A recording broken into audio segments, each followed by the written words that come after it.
Hey guys, your DM Pat here today to talk about a few things I use to kind of spice up my D&D sessions. Now to be completely clear, you can play D&D with a couple of dice, the SRD that you can just download as a PDF online for free, and complete theater of the mind. But I find that maps and minis and handouts and things like that really spice up the game, especially if you're playing one-shots for new players or even for experienced players in a long-running campaign, just to keep things new and exciting. So let's start with my 3 top things that I like to use in my games as handouts and just general things to spice up the game. Guys, so the first thing we're going to go over, I think, is one of the easiest and cheapest handouts you can make. This may be cheaper for some people than others, depending on the supplies you already have at home and what your other hobbies are. But as someone who kind of tangentially collects cards at a very, very casual level, I always have a few sleeves and cards like Yu-Gi-Oh cards or Pokemon cards lying around. And what you can do, and this is something I do for all of my new games especially, but even in my current long-running game, my wizard player is using a deck of these himself, and all they are is spell cards. So they're very simple. They are just printed out off of a Google Sheet. There's fancier versions you can get. I color code them by cantrips and by level. So at a glance, you can really quickly tell, okay, here's this kind of more teal or light blue, that's second level spell. Here's a more beige, it's a cantrip. It makes it very quick to kind of flip through an entire deck of cards, find that spell that you're looking for, or even if you are maybe a player with fewer spells or at a lower level, you can just kind of set them out in front of you and have a very easy, quick glance at the spells that you have available.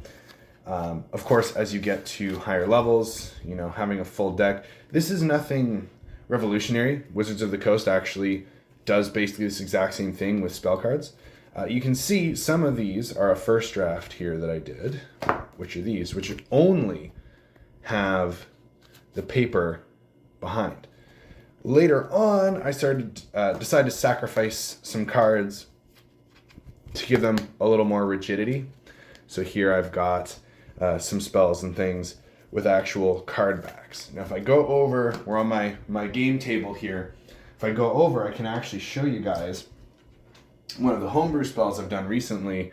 Up here, it's basically taking Fireball and adjusting it for our wizard who likes to only use acid spells.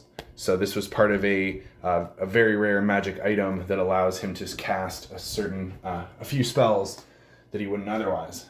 The second thing I do, again, a lot of this too is to facilitate ease of play for new players. And a lot of the time what happens with new players is they forget about things on their character sheet. So that's why we did the spell cards.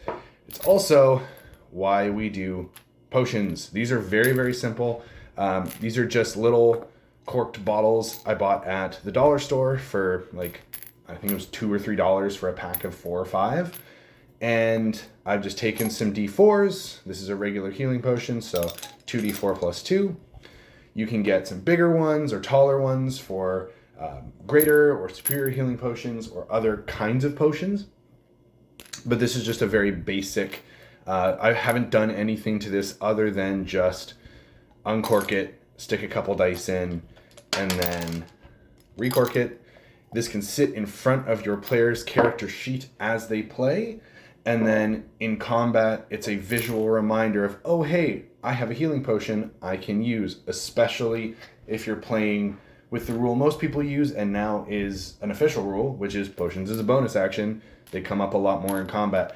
Again, even my very experienced players still like having these at the table just to have that physical and visual reminder at a glance of what they have available to them. You can go a lot crazier with this than I did. You can paint them, you can wax seal them, you can do whatever you'd like there. This is just a nice, simple, easy way. This could fill up to a lot of dice if you needed it to. You don't even have to get different kinds of bottles if you don't want. but this is just a very simple, easy, regular sized healing potion.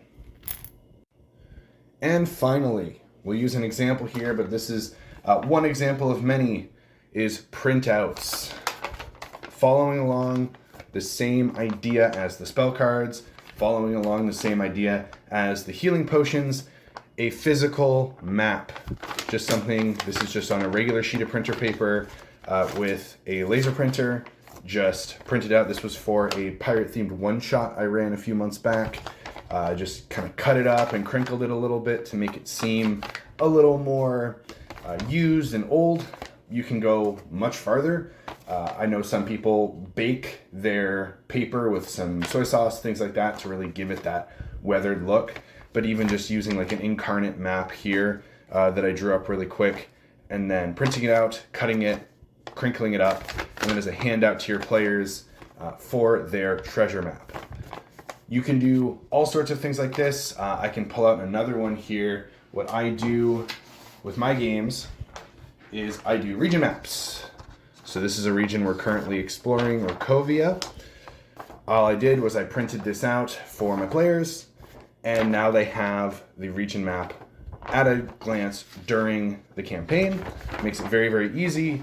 I don't have to go into my Google Docs and remind myself what a given location has, or what a given location has available to them. They can just look at it at a glance and say, hey, I want to go to this location now. What about, the Valley of Glass? What about these ruins? What about this forest? It really kind of sparks their imagination and allows them, and again, a big theme, facilitates their choices as players. It takes a bit of work at the table off of me, even though it's a little bit of extra work before we get to the table. So there you have it, guys. Those are just a few of the things I do before sessions and during sessions to make my games easier and more fun, because at the end of the day, Dungeons and Dragons, Daggerheart, Pathfinder, Starfinder, whatever you're playing is about fun. And if your players like props and handouts, awesome. At the same time, you can play D&D with a couple of dice. Technically, you don't even need that. You could just use your phone on a dice rolling app. But really, like a couple of dice, the printable SRD that you can get as a PDF for free, and Theater of the Mind. And you can have at it. At the same time, for those of us kind of steeped into the hobby, we should say, it can be a lot of fun to go that extra mile, to take that prep time as DMs and really see the reactions on your players' faces, especially new players, when they sit around the table unsure what to expect, and you hand them a potion bottle in real life, or you hand them a map, or you say, hey, I know it's your first time playing D&D, you wanted to play a cleric, this is a little overwhelming, here's some spell cards. Especially if you have a player that likes things like trading cards, they're going to instantly be able to pick up on that visually. It'll be a lot easier for them to kind of get into the game as a new player, but also, again, as an experienced player. Sometimes you're trying out a new class for the first time, and it can be very daunting, even as an experienced player.